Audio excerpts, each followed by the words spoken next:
YouTube, BigH Trucking. A little bit of a sunset cruise through the mountains of Pennsylvania.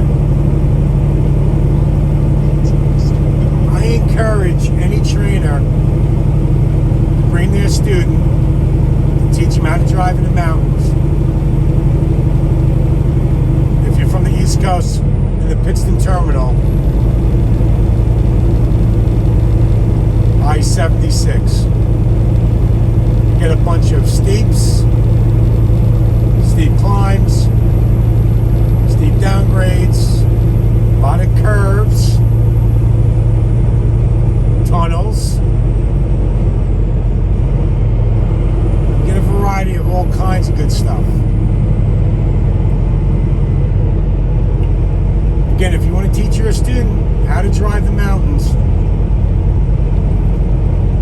I-76, I-70, 476, I-80,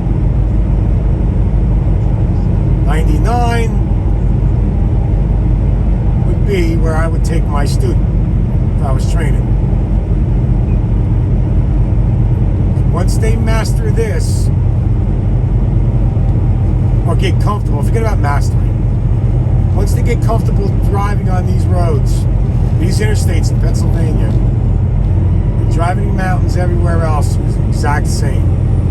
What I find the difference between the East Coast mountains and the West Coast is that the East Coast mountains go straight up and come straight back down, where the West Coast is more of a longer climb and a longer descent. Again, in the East, it's kind of straight up and straight down. West Coast kind of goes up, goes up, goes up, goes up, goes up. You take your time going up. It's a long pull, and it's a long, long descent. But once you get the concept of how to use your Jake brakes, in the East, it's the same concept out West. Nothing changes. Except weather, of course.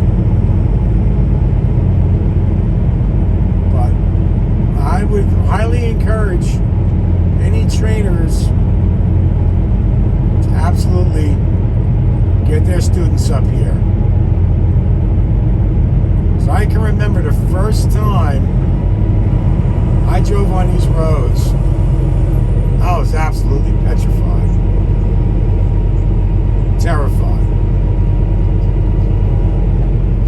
I was nervous going through a tunnel. I was nervous about the declines, the inclines,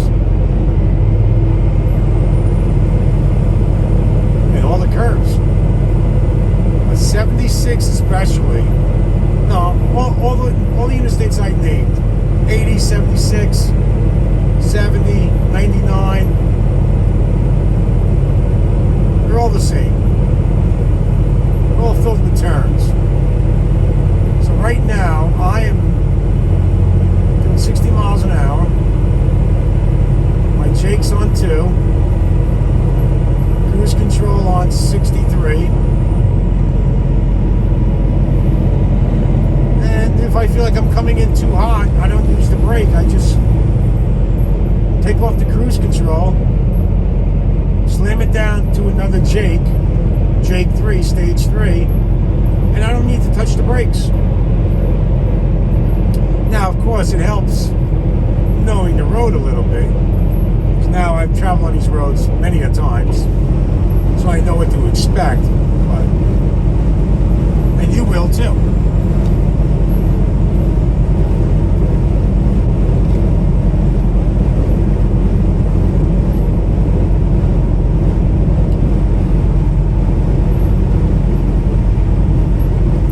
That's my little tidbit, piece of advice to get the student used to using Jakes going up and down mountains.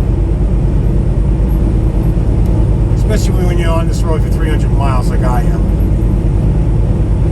which I've got 100 miles left to my 90.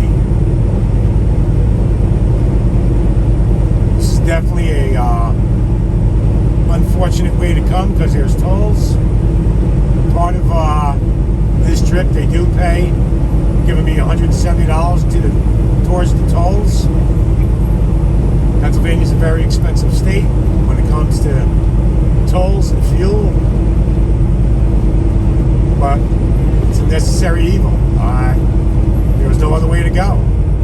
If I wanted to do 80, but 80 would have taken me way, way out of the way and running through too long of a state road that looked really gnarly. So I chose to go this route.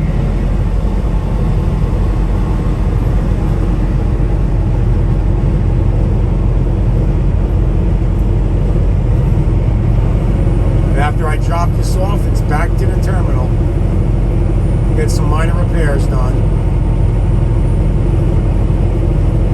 I seem to have solved the leak. At least it wasn't leaking when I left. So, but we're going to change the hose clamps, and we're going to do just an oil and filter only change, as I already done the fuel filters. So get this truck back into shape, so this way, hopefully, knock on wood, I can run. So anyway, I just wanted to bring you a little bit of the ride along on the I-76 corridor in PA, Pennsylvania.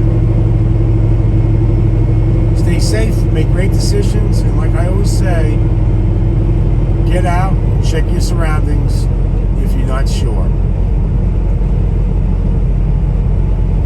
Till the next one, thanks for stopping by BigH Trucking. Don't forget to subscribe and like.